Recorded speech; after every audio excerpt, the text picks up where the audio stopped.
जय हिंद दोस्तों।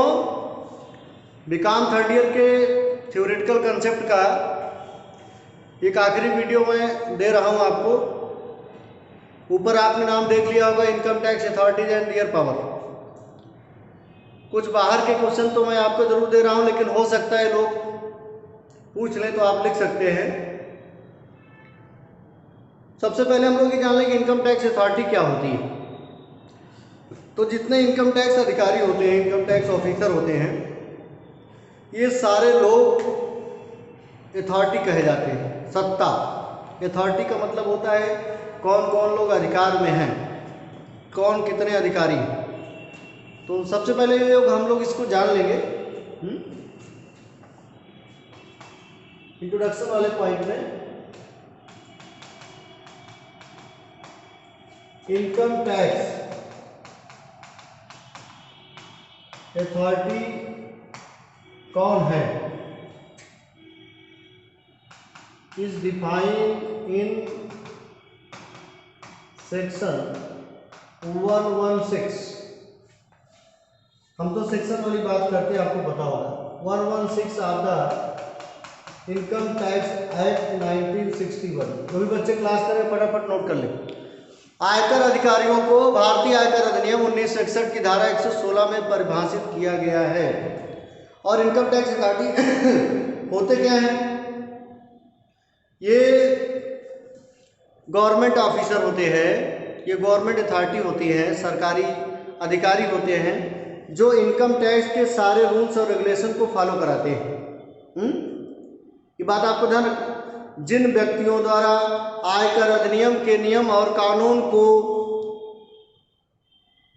लागू कराया जाए उन्हें इनकम टैक्स अथॉरिटी बोलते हैं। जिन व्यक्तियों द्वारा आयकर अधिनियम के नियम और कानून को बनाया जाए और अप्लीकेबल किया जाए उन्हें इनकम टैक्स अथॉरिटी कहते हैं।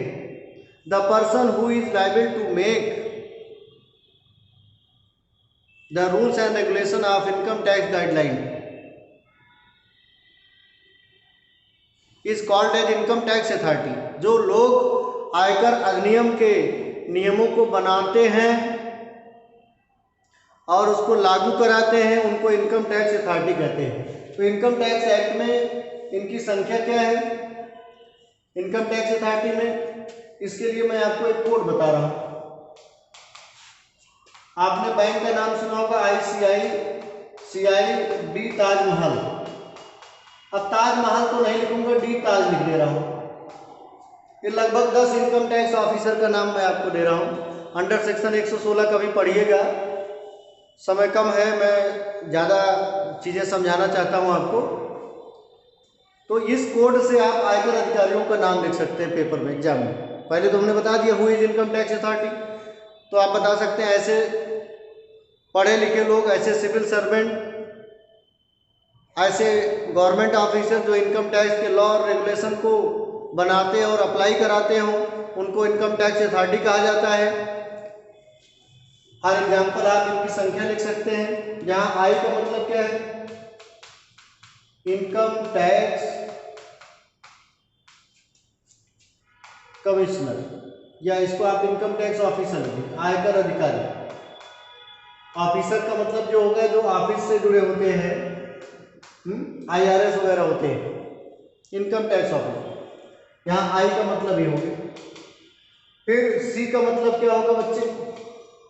सी का मतलब ये होगा, यहाँ आई का मतलब आपने लिख दिया इनकम टैक्स ऑफिसर, सी का मतलब होगा CBDT, central board of direct taxes. ये बहुत बड़ा है, इससे सवाल पूछा जाता है आपसे कि central board of direct taxes क्या है। ये अपेक्स इंस्टीट्यूशन है इनकम टैक्स डिपार्टमेंट का, central board of direct taxes. It is apex institution of income tax या डायरेक्ट टैक्स। ये जो रूल्स और रेगुलेशन बनाता है इसको फॉलो करना पड़ता है। तो ICICI में आई का मतलब आपने देख लिया इनकम टैक्स ऑफिसर, और सी का मतलब आपने देख लिया central board of direct taxes. फिर हम लोग देखते हैं, फिर आएगा फिर आएगा आ गया तो इनकम टैक्स, आई का मतलब हो गया इंस्पेक्टर। इनकम टैक्स इंस्पेक्टर, यहाँ आई का मतलब इंस्पेक्टर से, आयकर निरीक्षक, जो हिंदी मीडियम के बच्चे। फिर सी का मतलब क्या है, चीफ, यहाँ कमिश्नर ऑफ इनकम टैक्स या chief commissioner of income tax, जो लिखना हो लिख सकते हैं आप। सी का मतलब आप डायरेक्ट लिख सकते हैं कि कमिश्नर ऑफ इनकम टैक्स या chief commissioner of income tax, कई लोग हैं। तो ICIC हो गया। फिर आई का मतलब क्या है, फिर आई का मतलब क्या है, इनकम टैक्स इंस्पेक्टर के बाद तो ठीक है, इनकम टैक्स के जो आईजी होते हैं, in-charge of income tax, in-charge of, IG जो है in charge of general director of income tax, general director जो सामान्य टाइप के डायरेक्टर होते हैं, प्रिंसिपल डायरेक्टर हो सकते हैं, जनरल डायरेक्टर हो सकते हैं, जो भी हो। ये आपका ICI, आई का मतलब इनकम टैक्स ऑफिसर, सी का मतलब central board of direct taxes, फिर आई का मतलब इनकम टैक्स इंस्पेक्टर, फिर कमिश्नर या chief commissioner of income tax, फिर आई का मतलब in-charge of general director of income tax. ये ICICI बैंक के नाम पर एक कोडिंग हो गई बच्चों। जो बच्चे क्लास कर रहे हैं बहुत अच्छा लगेगा उनको कि सर आप तो नाम ही बता दिए पूरा। अब डी का मतलब क्या होगा, जो भी बच्चा क्लास कर रहा हो भी जाए। डी का मतलब है deputy commissioner of income tax, जैसे होता है SDM वगैरह होते हैं, डिप्टी CO वगैरह होते हैं, वैसे deputy commissioner of income tax. जो मेन कमिश्नर या जो चीफ कमिश्नर नहीं, deputy commissioner of income tax. Income tax का जो डिप्टी कमिश्नर होता है, सहायक। ताज, टी का मतलब होगा टैक्स रिकवरी ऑफिसर, कर वसूल अधिकारी, ये लगभग PCS होते हैं। टैक्स रिकवरी ऑफिसर ये लगभग PCS वगैरह होते हैं, जिसको आप TRO बोलते हैं। टैक्स रिकवरी ऑफिसर, कर वसूल अधिकारी। ताज है assistant commissioner of income tax, assistant सहायक, जो हमेशा चीफ कमिश्नर के साथ रहता है, assistant commissioner of income tax, assistant commissioner of income tax. ध्यान रखें। एडिशनल कमिश्नर, ये देखिए कभी ये रखा जाता है कि मान लीजिए अगर चीफ कमिश्नर नहीं तो इसकी जगह ही आ जाएगा additional commissioner of income tax, commissioner of income tax. और जे का मतलब क्या होगा, थोड़ा सा मैं ऊपर कर दे रहा हूं बात। J joint commissioner of income tax,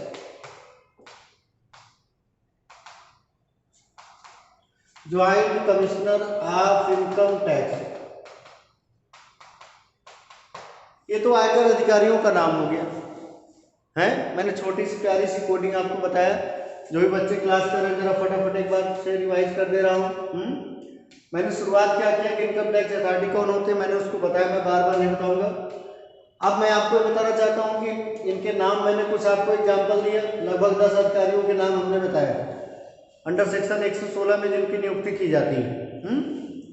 जैसे आई का मतलब ICICI बैंक के नाम पर हमने किया income tax officer, CBDT central board of direct taxes, income tax inspector, I का मतलब ये हो गया। सी का मतलब कमिश्नर ऑफ इनकम टैक्स या chief commissioner of income tax हो जाएगा। फिर आई का मतलब होता है जैसे IG होते हैं, IG कौन होता है, इंचार्ज जनरल ऑफ, जनरल तो डायरेक्टर है ऑफ इनकम टैक्स, उनको आपको ध्यान रखना है, in charge of general director of income tax. D का मतलब क्या मैंने बताया, ICICI डी टॉग, deputy commissioner of income tax, deputy commissioner of income tax. फिर टी का मतलब क्या हुआ, tax recovery officer of income tax, TRO। A का मतलब assistant commissioner of income tax, जो मेन चीफ कमिश्नर के साथ हमेशा लगा रहता है बड़े अधिकारियों से। एडिशनल का मतलब इनकी जरूरत पड़ती है तो इनको बुलाया जाता है additional commissioner of income tax. Joint commissioner का मतलब जो है कई लोगों को बुला के है। इसमें हमारे एक मित्र है joint commissioner of income tax Hyderabad. तो कहने का मतलब क्या है, ये बात आपको जानना जरूरी है। और इसी के साथ साथ इनके हम लोग पावर देख लें। अगर कोई आपसे पूछे कि जितने आयकर अधिकारी हैं इनके पावर को किस सेक्शन से किस सेक्शन में डिफाइन किया गया है। बहुत बच्चे हमसे बार बार पूछते हैं कि सर थोड़ा सा बता दो, थोड़ा सा समझा दो कि कौन कौन सी शक्तियां हैं इनके पास। चलो मैं इनकी शक्तियों को भी देख रहा हूँ। जो भी बच्चे क्लास कर रहे हैं थोड़ा 2 मिनट उसको भी देख लेते हैं। Powers of income tax authority, इसमें आप चाहे सीबीडीटी की पावर लिखिए है। सीबीडीटी की पावर अलग होते हैं, power to making rules, power to appointment, power of assessment, कई चीजें हैं। लेकिन इनकम टैक्स अथॉरिटी के जो पावर है वो सेक्शन 131 से लेकर 136 तक। The power of income tax authority is defined from section 131 to 136 of the Income Tax Act 1961। अब सेक्शन 131 में तो पावर बताया गया कि सीबीडीटी वगैरह की पावर क्या है, लेकिन सेक्शन 132 से शुरुआत होती है। धारा 132 से ही शुरुआत होती है कि सबसे पहली पावर क्या होगी। ये बात आपको जरूर समझना है, जानना है।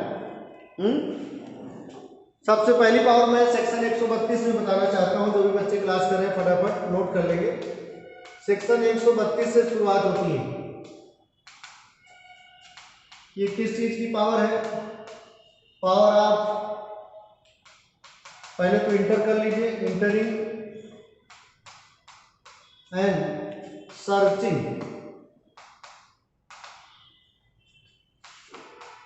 प्रीमाइसेस। बहुत अच्छी बात है। सबसे पहले धारा 132 में आयकर अधिकारियों को अधिकार दिया जाता है, शक्तियां दी जाती हैं कि आप पहले प्रवेश करिए वो आयकर। अगर आपको लग रहा है कि वो भाग रहा है, इनकम टैक्स नहीं देना चाह रहा है और बहुत बड़ा टैक्स पेई है, तो पहले उसके यहाँ पहुंचिए, उसके एरिया में आप जाइए, इंटर करिए और इंटर करने के बाद उसकी संपत्तियों को सर्च करिए कि उसके पास कौन कौन सी संपत्तियां हैं, उसके पास कौन कौन सी संपत्तियां हैं, उसके सारे बुक ऑफ अकाउंट वगैरह उसको सीज करिए, सारी संपत्तियों को सीज करिए, सारी बातों को यहाँ सीज करना है, आपको ध्यान रखना है। उसके ऊपर टैक्स लगाइए, ये सारी बातें आपको ध्यान रखना है। क्लियर है? Yes sir. फिर मैं आपको बताना चाहता हूँ सेक्शन 133 के बाद ये किस चीज की बात करता है? Power of call for information, power to लिखा जा सकता है, power to call for information, सूचना लेने का अधिकार। भारतीय भाषा में जो लोग क्लास कर रहे हो, आयकर अधिकारियों से आयकर अधिकारियों को आपको बुलाने का अधिकार है अपने ऑफिस में, इस बात को जानने के लिए कि आपका जो इनकम का साधन है, आपसे कई सवाल पूछ सकते हैं वो लोग, कई क्वेश्चन, कई सवाल वो लोग कर सकते हैं कि भैया ये बताओ, आपकी इनकम का जरिया बताओ, आप अपने बुक्स ऑफ अकाउंट को बताइए, सब कहाँ से आ रहा है, सारी चीज़ों का आप उनको सूचना लेने का अधिकार है पूरी तरीके से। और अगर आप नहीं देना चाहते हैं तो वहीं से उनको पता चल जाएगी। फिर सेक्शन में आपको सीधी सीधी बात कर रहा हूं, 134 में आ रहा हूं। Power to inspect the register of a company. Inspect मतलब देख सकता है, supervision. Register of a books of account of a company, यहाँ रजिस्टर का मतलब क्या है? बुक्स ऑफ अकाउंट आपके जो मेंटेन हुए।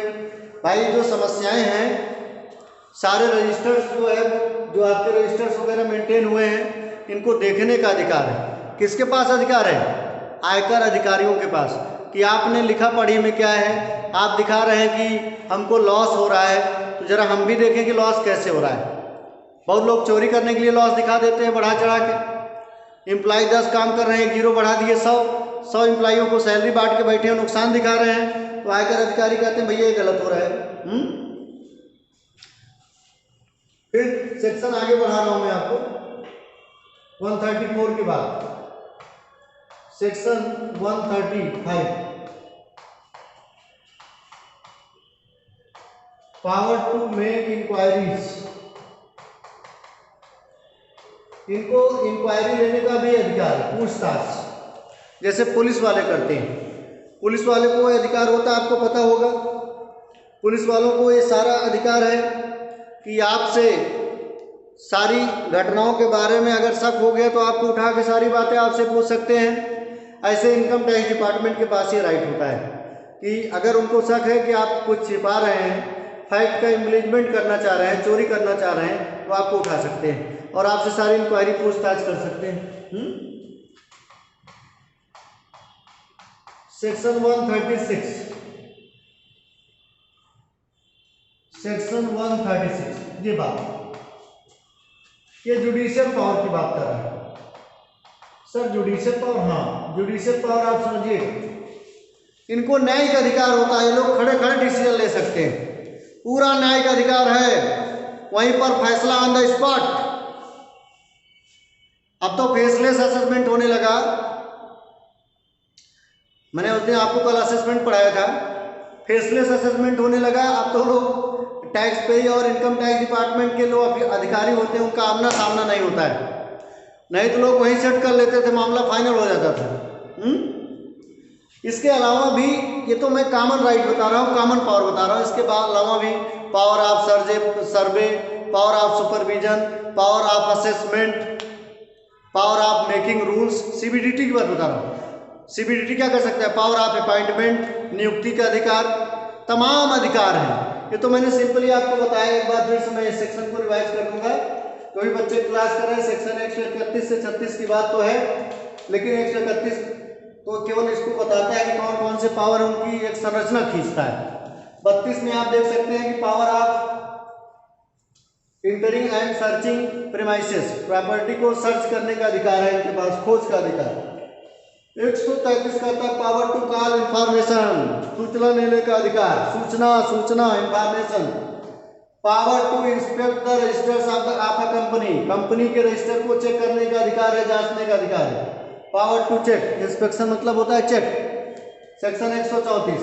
135 बोलता है पावर 134 किस चीज का पावर देता है? पावर टू मेक इंक्वायरीज, जांच पड़ताल और साक्ष्य को सामने लाने का अधिकार है इनके पास। जुडिशियल पावर आप जानिए रहे, न्यायिक अधिकार, तुरंत निर्णय, ऑन स्पॉट, फाइनल, फुल और फाइनल स्पॉट। क्लियर? तो मेरा मानना है कि ये लेक्चर आपको समझ में आएगा। जरा सीबीडीटी के राइट को थोड़ा डिटेल में पढ़ लीजिएगा, क्योंकि सीबीडीटी का राइट जरूर पूछा जा सकता है। जय हिंद, जय भारत।